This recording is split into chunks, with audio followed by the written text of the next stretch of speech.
This is a very important update on the Gabby Petito case, which has been amended with additional evidence and key issues and motions, which must be discussed now. And I officially wanted to bring up, of course, the fact that I think it's time that we officially discuss Stan and over $10,000, which is no small sum. That's actually quite a lot to deal with, to be exact. But the over $10,000, which allegedly was involved when Stan's name first came up in regards to the whole Brian Laundrie situation and storyline. So I think it'll be very good to discuss that. So look forward to that up next. And of course, keep spreading the word, keep getting the news out there, because we are solving crimes one bite at a time. Thank you. Right here, JTC Brian channel. Laundrie had $20,000 in his bank account despite spending illegally $1,000 on the credit card belonging to Gabrielle Petito.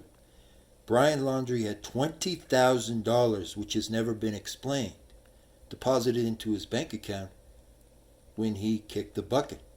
According to Florida court records, even though he only spent $1,000 illegally on fraudulent purchases using Gabby Petito's card, the 23-year-old was named the person of interest in Gabby Petito's murder,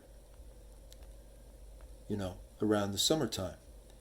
Laundrie returned home without Gabby Petito after taking a trip of a lifetime. Yet Laundrie returned home alone in September in the van they were traveling in, after hiring a lawyer and refusing to say a word or even mention the fact he had an account with $20,000. He disappeared into the Carlton Reserve. This was directly 5 days after Gabby Petito and her body was discovered in Wyoming. And believe me, we know 100% that she is deceased because we've seen everything at the funeral, we've seen the body, we've seen everything. So, I've had never any question about that. However, Brian Laundrie, on the other hand, well, it remains to be seen because he's such a slippery fish. And the fact that he's been forensically identified now on camera, allegedly after his untimely demise, there's just certain things, folks, that have never sat well with anyone, that still do not make sense. And we need to get to the bottom of that. According to a charge he was charged with for unauthorized access devices, there was a warrant that stated Brian Laundrie had $20,000 in the bank. Well, that's hard evidence that can't be explained away. And all I've been pointing out is, come on, let's get real here. Why were there checks written out of an account with Brian Laundrie's name on it that had $20,000 in the bank, and allegedly more than that, at the time of this interesting disappearance? According to court records obtained by Radar, Chris and Roberta Laundrie filed a motion in Sarasota court on December 8th. They asked to become administrator of Brian Laundrie's estate records and estate. Petito may have last been seen alive at a restaurant in Jackson Hole on August 27th. He went back alone to the Florida couple's van on September 1st, 2 months inside the couple's planned 4-month road trip. But then why would he have to clean out the entire storage locker? This is all I'm pointing out. There's some things here that still don't make up any kind of sense when you look at it. Why would he need to clear out everything in the storage locker itself if he had over $20,000 in the bank? He could have kept any kind of storage locker in Florida and still kept some of his belongings, wherever he wants. So why did he go ahead and decide to start closing every storage locker with his name on it and move everything out as well? And that might further add to the credibility that there was something else going on here in regards to this $1,000 credit card charges that were done on the credit card.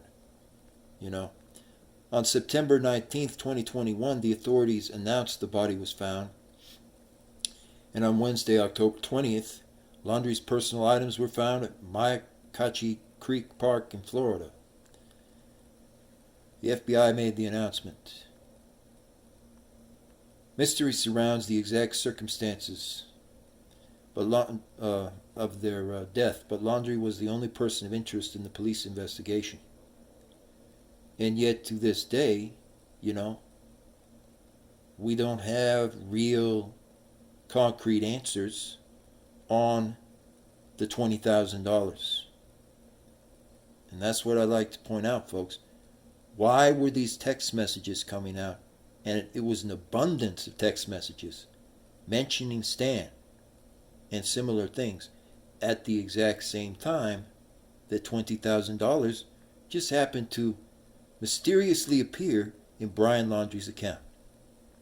I think that there are a few key facts we still need to uncover about this scenario. Thank you again. I appreciate it. Continue to get the story out there far and wide and spread the news. Let's get this to the general public as well. Unusual. I was just pointing out that really seems fairly unusual to me from where I've been standing on this. That they would change reservations. I mean, that they knew they were going to go there ahead of time because something else in their plans changed. That would make sense. But to change reservations twice? I don't know. There's something about that doesn't add up for some reason. In Section 28 of the lawsuit, law enforcement was removed, it stated. Despite the fact that Joseph Petito and Nicole Schmidt implored Christopher and Roberta Laundrie to tell them if their daughter was alive, and if she was not, where her remains were located, Christopher and Roberta Laundrie refused to respond to either Joseph Petito or Nicole Schmidt. Mental suffering and anguish. Section 31 of the amended suit was reworked to specify claims that the Laundries were aware of the pain and suffering that Petito and Schmidt experienced as a result of this harrowing ordeal. Christopher and Roberta Laundrie knew of the mental suffering and anguish of Joseph Petito and Nicole Schmidt in not knowing the well-being or location of their daughter, and further knew that such mental suffering and anguish increased each day that Gabrielle Petito was officially missing. The suit now reads. Well, that is very interesting. And that could explain, that could potentially explain some of the issues that were occurring around the bank account. But I don't know, First it has to be proven whether or not they used a different bank account. Because when you think about it, doesn't that seem to be suspicious that $20,000 just showed up out of the blue a few days later in Brian Laundrie's account? Are we absolutely certain and positive there wasn't maybe two bank accounts used somehow? Because that's a lot of money to suddenly appear in an account. Just pointing out, based upon what's seen about the available evidence, it certainly points to something strange that's been going on. Extreme and outrageous conduct has been cited by the Laundries. Section 32 on the lawsuit was amended to be a summary of the suit with 5 specific allegations that the attorneys for Petito and Schmidt argue was extreme or otherwise outrageous conduct that goes beyond all possible bounds of decency due to claims of actions that are shocking, atrocious, and utterly intolerable in a civilized community. The 5 allegations are the allegation of failing to inform Gabby's parents she was deceased, the allegation of failing to inform Gabrielle Petito's parents of the location of her body while knowing she was deceased, taking the family vacation while allegedly knowing Gabby Petito's parents were desperately seeking to know her whereabouts, the allegation of blocking access to their phones and Facebook page, and issuing a statement of hope while allegedly knowing that Gabrielle Petito was in fact deceased. Now, I'm not sure if those allegations raised are really rising to that level of conscionable emotional distress. But what I can say is some of the text messages, like, did you see Stan? Do you know if Stan is in Yellowstone? That those are interesting and alarming enough to say there certainly was more going on here than meets the eye.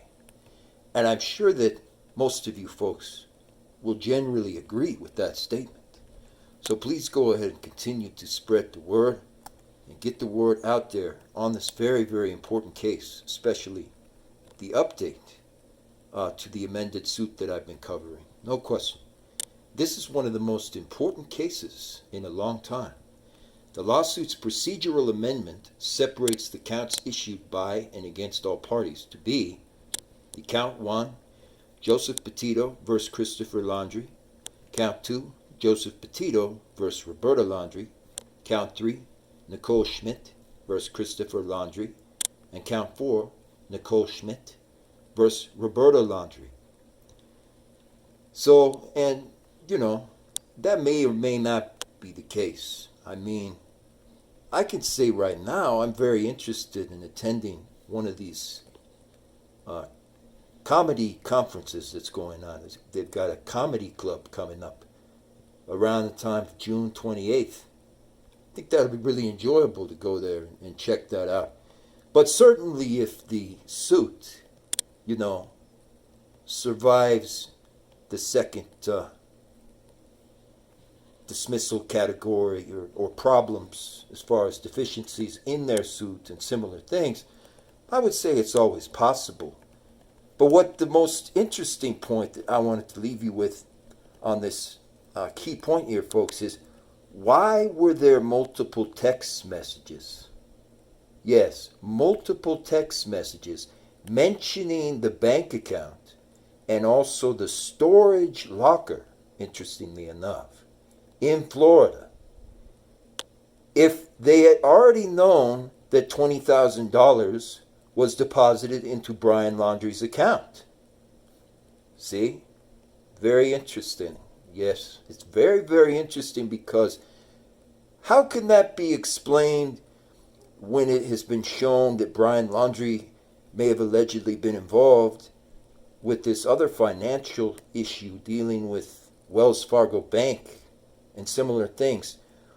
Why would it not be known by Joseph Petito and Nicole Schmidt that the $20,000 have been deposited seemingly from nowhere into Brian Laundrie's bank account, it says here? Was that a mistake? Or is it possible that Christopher and Roberta Laundrie indeed did know that Brian Laundrie was receiving help to potentially get out of the country, and that they helped him indirectly by somehow getting this $20,000, allegedly through a third party, into his bank account, even while it was not confirmed of whether or not he attended the campout in Florida? That's the interesting part. Those text messages that were revealed so far do not confirm the fact even that Brian Laundrie was literally at the park campgrounds. They confirm that they checked in, but they don't seem to totally confirm with photographic proof of him being there and doing different activities while in the park. And I suppose it could always be plausible, at least, that he might have left the park early or nearly avoided going to the campout altogether.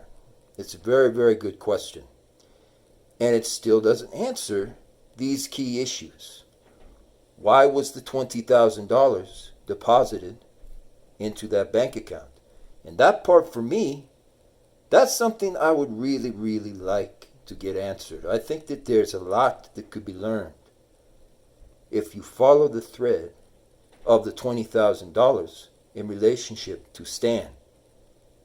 See, because how does $20,000 just suddenly show up in his bank account? And how is it that Stan knew about $20,000 allegedly showing up in Brian Laundrie's bank account? I don't know, you know.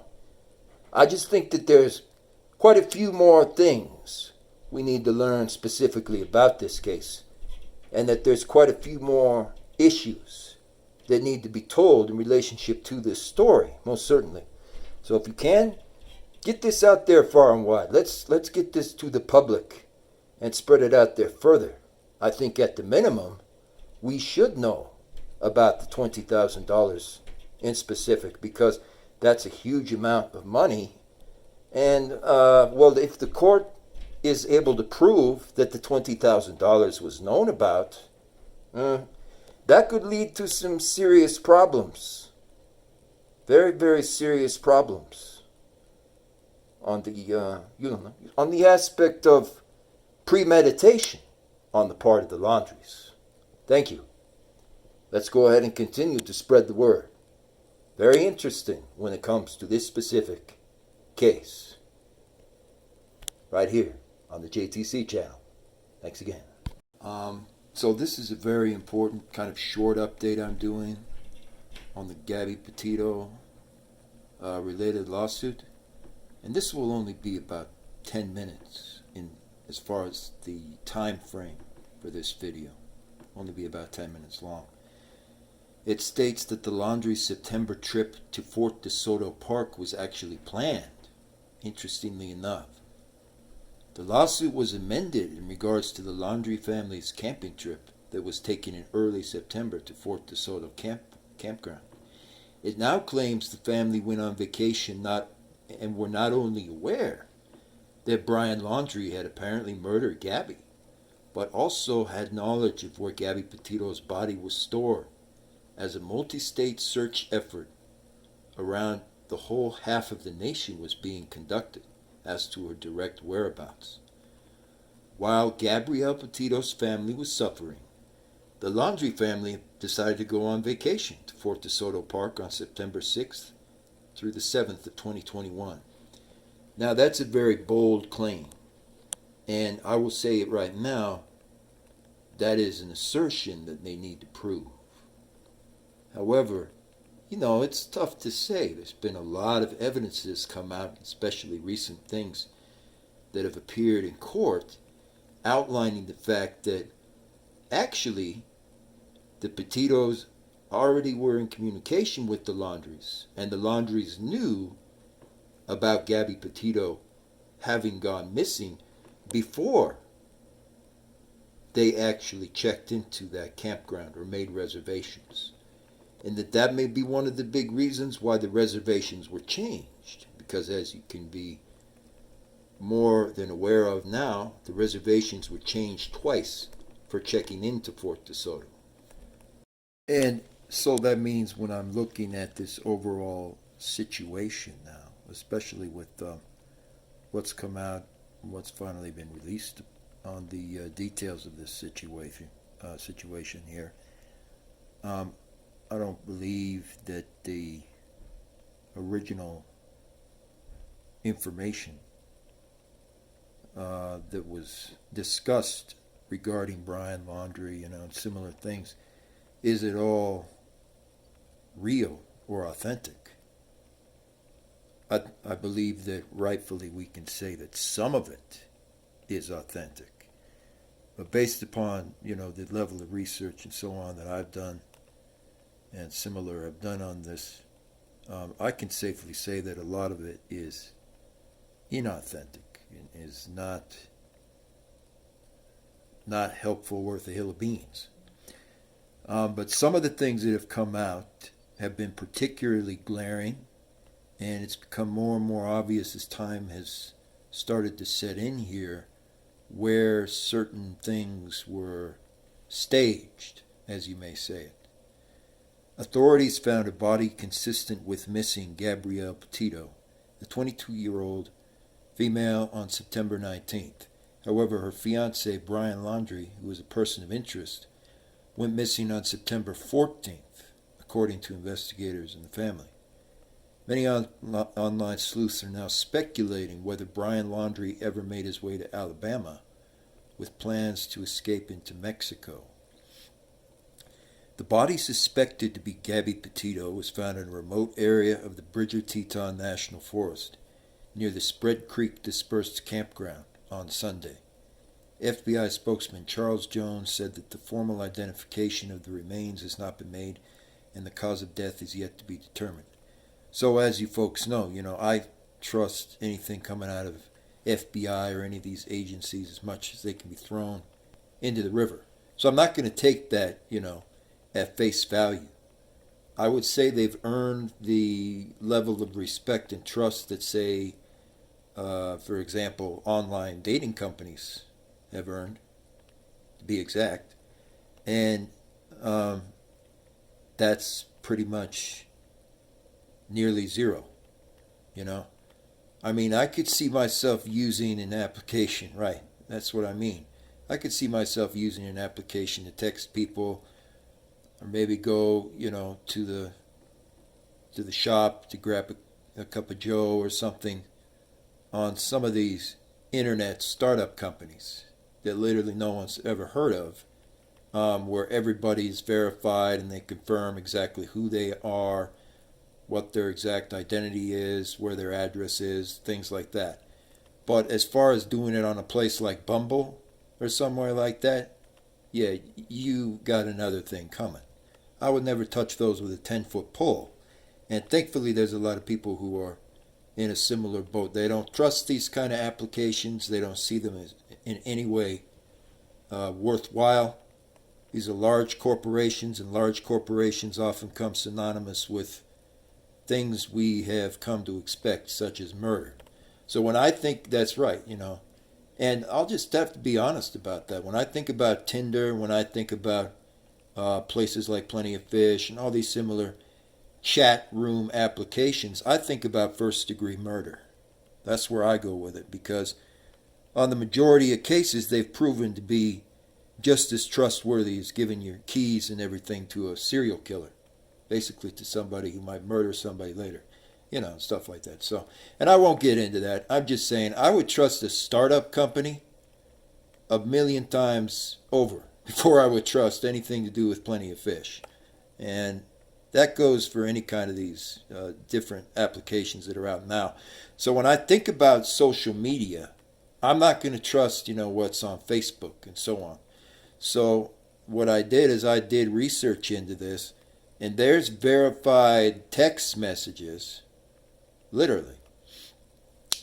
And I've seen screenshots of some of these that show Brian Laundrie was apparently, for some reason, going into Alabama. Like, I didn't trust just somebody's screenshot or something, so I went and checked on the map.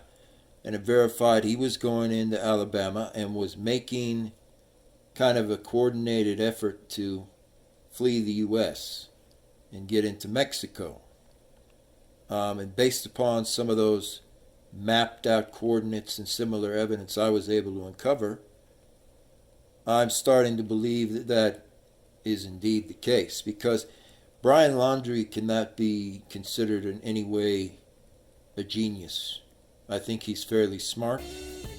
But at a certain point, you got to put two and two together and say, well, there's obvious camera footage of him being in Alabama. I can't deny, the photographs showing he was in Alabama. Either that or someone who is identical to him is there.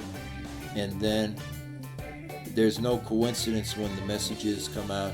And some of these screenshots of the text messages came out showing he was trying to help Stan. And Stan is, of course, a father or grandfather, apparently, in their family, in Gabby Petito's family.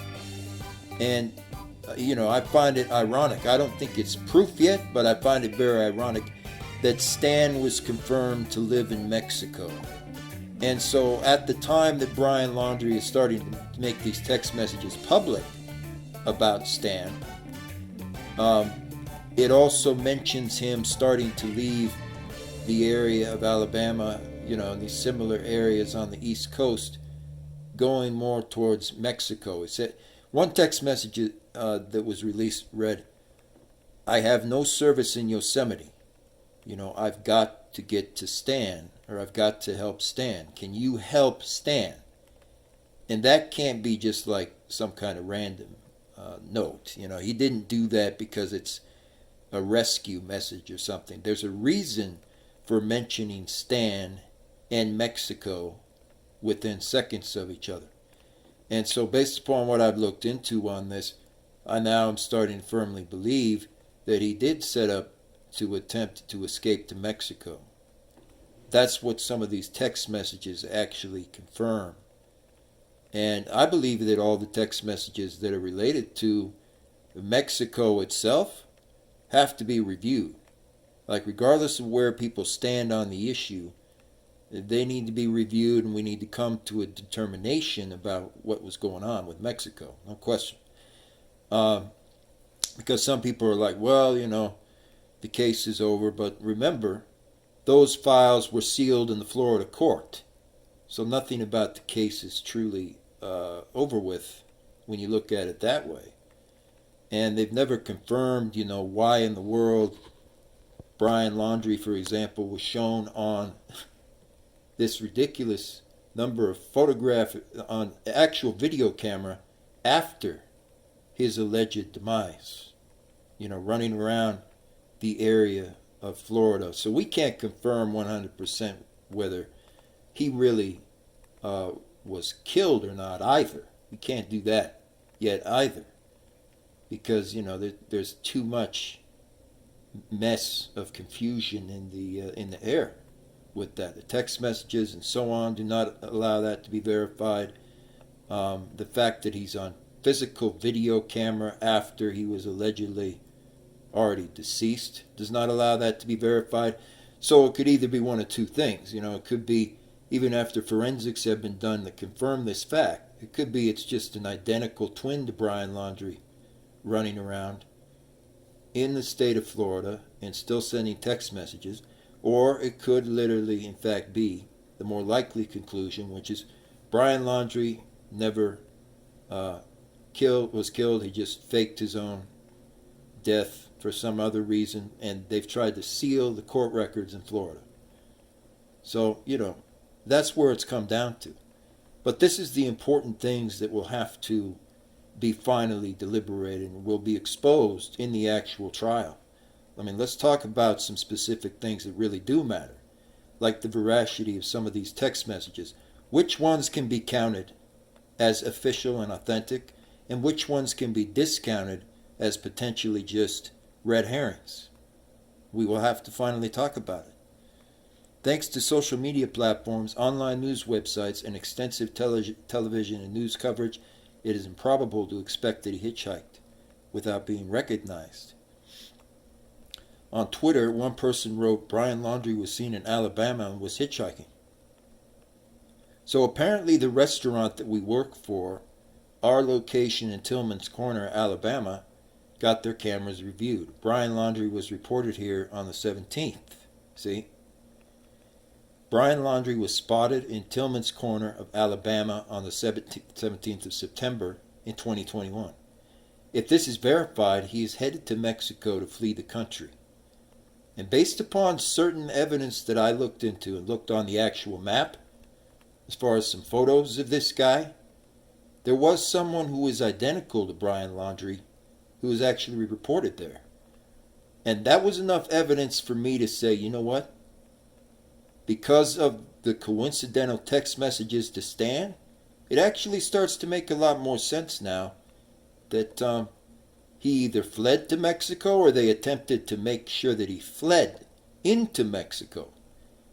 As you could say, well, that's just coincidence, but then how do you explain the $20,000 that suddenly shows up in Brian Laundrie's account at the same time he starts making these text messages about leaving Alabama, basically about going into Mexico. You can't explain it. And that's a very important point that has to be looked at. On his way to Mexico, it says, how do you get from Naples to Alabama straight to Mexico? One person cites that on the 17th it makes sense why his parents drove the car from the preserve instead of leaving it in hopes that he'd drive home. Well, not only that, they need to explain why he was shown on camera, why there's physical screenshots of him on camera on the 17th at these places in Alabama, and then speaking about, that he has to go help Stan. Why is that? Is there someone that has the identical features and everything of Laundrie? Okay? Or was that in fact Brian Laundrie once again just scamming the public? What they said about this is very important. When I checked the map, it verified these allegations. Brian Laundrie is definitely on his way to Mexico after a report of sightings in Alabama. How do you go from Naples to Alabama? Straight to Mexico. So he could have been actively on his way to Mexico by the time they started mentioning things about Stan. Because Stan is apparently somebody who resides in Mexico. And so, based upon some of the money being traced to an area in Mexico, I don't consider that outside the realm of possibility anymore, that he might have somehow gave the slip to certain people and gotten into Mexico, or at least traveled to Mexico for a while attempting to make sure that these court cases in Florida were all shut down and were closed. But this is getting very interesting, because all I'm saying is, how do you explain the $20,000? That's the problem. We could say, well, maybe he faked some public spectacle to make it seem like he went to Mexico, but really did not. But then how do you explain the $20,000 automatically showing up in Brian Laundrie's account at the same time he mentions Mexico? And we're going to get to that. Thank you.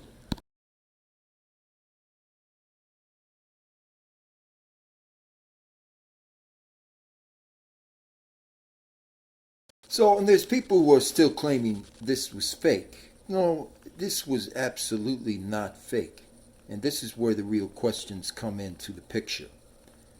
The Brian Laundrie notebook, and also his bank account itself, reveals he had $20,000 deposited into his bank account, which he kept a secret. At the time that these text messages were coming out mentioning, can we help Stan? And Stan Anderson, or Stan something, was confirmed, of course, to be a member of his family in Mexico.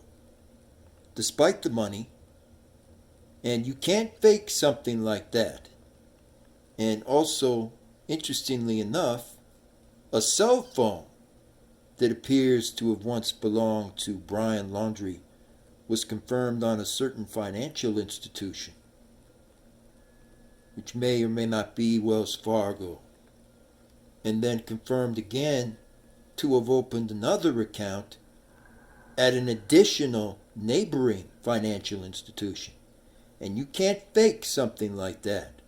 So at the same time this was in fact happening, okay, $20,000 was deposited into a bank account allegedly belonging to Brian Laundrie. And then it was verified and backed up that it in fact did belong to Brian Laundrie. And of course, you can't ever fake anything to do with $20,000 being deposited into an account, can you? So the plot has thickened just a bit here, hasn't it, right? Why would he have $20,000 deposited into his alleged bank account at the time after the murder, after it being confirmed that he was sending text messages discussing Stan? Basically, this person who's alleged to be Stan Anderson, and, the simplicity of traveled to Mexico. Why were these messages being sent out that were administered off of that phone at the same time $20,000 was deposited into this Bank of America account that has been proven to be physically owned by Brian Laundrie? Okay? That's the part that doesn't make sense. And I'm just taking a step back here and saying, well, no, there are some details here that truly need to be ironed out now. I'd love to know how the $20,000 was deposited into Brian Laundrie's account. Because he was saying he was going to clean out everything in the storage area, the storage locker and similar. But why did he need to immediately move everything out of storage if this $20,000 has now been verified and backed up by the Marshals Service in Florida that had gone into his account? It doesn't make sense. Why would he be in any kind of a hurry if he allegedly was going to be killed shortly and then, disappear from the scene? Why the need to remove everything from the storage unit in Northport, Florida? That's all I'm saying. Something about this is starting to officially not add up. And that's because $20,000 is something that is no small feat. To be able to capture and record that, literally, the financial transactions have been recorded and saved. To be able to record that happening at the same time Stan is mentioned in these text messages and allegedly a possible trip even to Mexico, it just starts to paint a picture here. And the picture from where I'm standing, it just appears to look like Brian Laundrie fled the country or attempted to flee into Mexico, because you can't explain how the $20,000 appeared in Brian Laundrie's account. And that's the biggest stipulation. There's hard evidence now and proof and screenshots and so on that the $20,000 was deposited into Brian Laundrie's account after it had been learned by the Schmitz that Gabby Petito was murdered. That makes no sense if he was going to just go off into the reserve or something and then that was the end. Why was the $20,000 deposited into the account? And why did that court case in Florida get sealed, where they attempted to seal the actual photos on Brian Laundrie, even though, of course, there's now forensic photographs and forensic evidence on the photographs themselves showing Laundrie apparently running around after his demise, which makes absolutely no sense, which goes back down to the original Occam's razor rule. There is either someone who pretty much is identical to him in everything, including his face, who may in fact still be running around the area sometimes, or Brian Laundrie did not officially end in the Carlton Reserve, and he's still out there. And that could be the case. We don't know until true updated forensics are done of the whole crime scene. And I have never, to this date, seen actual updated forensics done of the whole crime scene. And that includes the storage locker. That includes how the $20,000 got into the account.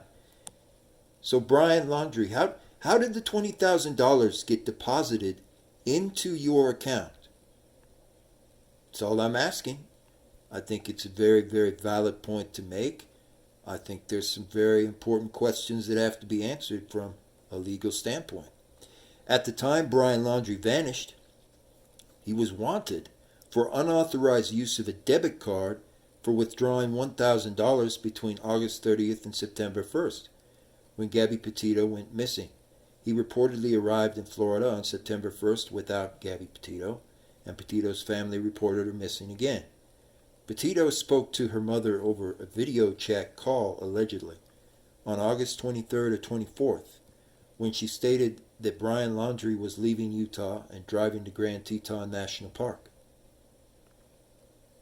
So, There are some particular facts here that are unsettling facts, but we nonetheless have to explain them. And one of those most poignant facts of all is, how did the $20,000 end up in Brian Laundrie's account? And why did the $20,000 appear in that account during the time Mexico was mentioned in a few of these text messages, and mentioned in the same sentence as Naples, Florida? I just would like some answers to those, very poignant questions. And I feel there's a lot of other people, a lot of people, a lot more than people know, that would like answers to those questions as well. So thank you. I appreciate you continuing to get the story out there far and wide, despite any media censorship to the contrary. Let's get to the bottom of some very, very key facts. Specifically, why was $20,000 just automatically earmarked to Brian Laundrie's bank account? Thank you. Updates on the amended Gabby Petito suit and case. The suit was changed again, with a few words changed in regards to the Laundrie trip taken in early September to the Fort DeSoto campground. It now claims the entire family went on vacation not only where Brian had killed Gabby, but also with foreknowledge of where Petito's body was literally, physically located on the map, as a multi-state search effort was being underway as to her whereabouts. While Gabrielle Petito's family was suffering, the Laundrie family went on vacation to Fort DeSoto Park on September 6th through 7th of 2021. They went on vacation knowing that Laundrie had murdered Gabrielle Petito, and they knew where the body was located. So, that's very, very interesting. And all I'm pointing out here and saying is, it is a little bit beyond outrageous and beyond the pale that they would basically hide these facts from Joseph Petito and Nicole Schmidt, and that Christopher and Roberta Laundrie would hide the facts that $20,000 was deposited into Brian Laundrie's account during the month of September is especially alarming. And that's kind of where I'm coming around the bend to point back in the right direction here, is, why were Christopher and Roberta Laundrie so secretive about some of the transactions that were actively occurring and that have now been proven and demonstrated in public to have occurred with the bank accounts, including this bank account that allegedly belonged to Brian Laundrie the entire time? It states, for the Laundries to express their hope that Gabby Petito was located and reunited with her family at a time when they knew she had been murdered by their son was beyond outrageous conduct. Despite the fact that Joseph Petito and Nicole Schmidt implored Christopher and Roberta Laundrie to tell them if their daughter was alive, and if she was not, where her remains were, Christopher Laundrie and Roberta Laundrie refused to respond to either Joseph Petito or Nicole Schmidt's questions. Christopher and Roberta Laundrie knew of the mental suffering and anguish of Joseph Petito and Nicole Schmidt in not knowing the well-being or location of their daughter, and further knew that such mental suffering and anguish increased each day that Gabrielle Petito was missing. Extreme and outrageous conduct by the Laundries. Section 32 was amended. One of the allegations is the allegation of blocking access to their phones and Facebook page. The revised suit maintains bombshell allegations against the Laundries. But I was going to say, why does the revised suit not actually mention the $20,000 and the money trail that kind of compounds with that huge bombshell of a deposit of $20,000? I mean, folks, think about that. That's not $500. We're talking about a fairly hefty sum, and we're talking about something that gets into very hard, concrete evidence when it comes to court and similar venues as well. $20,000 is what we're discussing, and that's a hefty sum. That's nothing to sneeze at. And where did that amount come from? And specifically, all I'm asking about here, when I look at these important allegations read into court, is at what time did the $20,000 get deposited into the alleged account? And who was depositing the actual $20,000? I just believe, all I'm saying is, I just believe that there's a money trail to nearly everything. And it's always wise and very, very smart to follow the money trail. And so I thank you folks again for being here, and continue to please spread the word on this very important case. And let's go ahead and get this in front of the general public. I believe that Joseph Petito and Nicole Schmidt certainly deserve answers. And I believe they deserve answers to not only those key questions, but key financial questions as well. Thank you again. Always a pleasure. Right here on JTC Channel.